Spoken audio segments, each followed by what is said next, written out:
Cedric, let's talk digital. The business model of esports has always been a little bit different to classical sports. Tell me more. Well, the business model of esports has been, first of all, to sell games. That was the original part where game developers wanted to make their money and also made their money. And then came the whole sports aspect on top, where suddenly you also had fans to be monetized. And that's something where esports is rather new, but because people didn't realize there is this potential, especially publishers ignored that potential for a long time. But now with the rise of the digital business, it's something people are looking into and they want to monetize more and more. And it's very interesting, maybe also for the normal sports industry, to see how esports first makes very loyal fans and then comes and asks for monetization in a later stage. That's the major point, isn't it? They don't ask for their money first. They say, this is our product, try it. And I don't know what your technical word of getting hooked is, but that's the plan, I guess. It is exactly, and it's very smart. We have seen how games during the 90s and the 2000s were something you bought as software. You bought your piece of software, and similar to a subscription model, then changed a little bit. Every year came a new game, and you paid for that new game again. And then suddenly it changed, and some publishers said, well, you know what? Our game is so good, we give it to you for free. And there was really, it's not a little bit for free, and then you have to pay for all the content suddenly. It's completely for free, and you pay for things that don't really matter, like your cosmetical changes in-game, digital items that don't really have an effect on your gameplay, but have a huge effect on your personal experience and your looks. And with that, they managed to make a whole economy around their super loyalist fans that start with zero and then actually increase their spending over time. And that's something that has worked really well. Looking at, for example, Riot Games making with League of Legends a free-to-play game around $1.7 billion in revenue last year. How do us, the investors, take advantage of this, the fact that it's been around for a while, but there's certainly money to be made?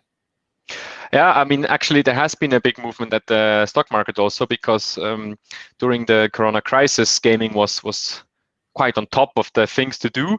Very interesting. You can do it from home. You can do it safely. And the game publishers directly have extremely profited from that. Looking at Nintendo, who has made some staggering 41% increase in net revenues, I think, really extreme numbers, because their sales have also shifted from physically to digitally, putting down their costs to the cost of distribution to zero, basically. And also Activision Blizzard seeing a 2-digit revenue growth in the second quarter. And these titles are normally sold, and you can trade them normally at the stock market, and you can profit from that. Where's the market to look for the companies to buy in esports? They're a little spread, and they're sometimes a little bit hidden.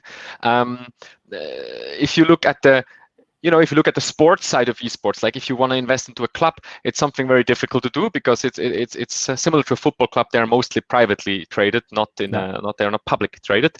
There's some ETFs and funds that you can search now, where they will help you to find those titles and invest in those titles. If you just Google that, then search for the big names in trading, you will find.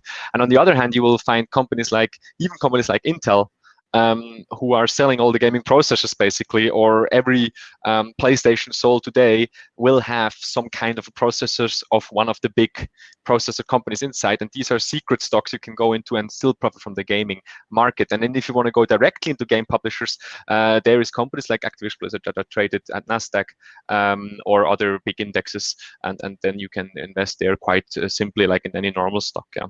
I think if someone really has enough money around, then he would have to look into maybe angel funding and stuff like that, and go into game developers in a small stage, because the real hidden money is obviously where you have a game that is now not known and will be known soon, which can come from very small studios. We're talking about 20 people, 25 people who are working at a small studio, and suddenly they produce a blockbuster, which is absolutely possible. Broadcasting, streaming. Tell me something more about the opportunities there.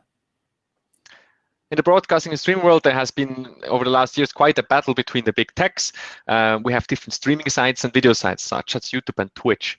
And if you look at that, there is one big difference, and that's that YouTube is mostly VODs, video on demand. So you watch pre-produced content on a very high production level today. And on the other hand, you have a platform like Twitch, where you have live streaming. And special about Twitch is it's only for games and esports, and it has been in that market that Twitch was able to grow to one of the biggest internet websites actually that exist with huge traffic, and was bought by Amazon. And now there was multiple competitors who tried to go into that area, such as Microsoft, who invested a lot of money into Mixer, a platform to try to attack this live streaming market that has been so in the shadows, and now suddenly with Corona is so in the forefront because suddenly everybody wants to live stream. But Twitch has millions of people already there. So this fight is something that's very interesting, and also that at the moment, at least in the gaming scene or in the industry of gaming and esports, everybody is losing to Twitch at the moment, and that's quite fascinating because the other big, even with a lot of money, they cannot compete right now for those viewers.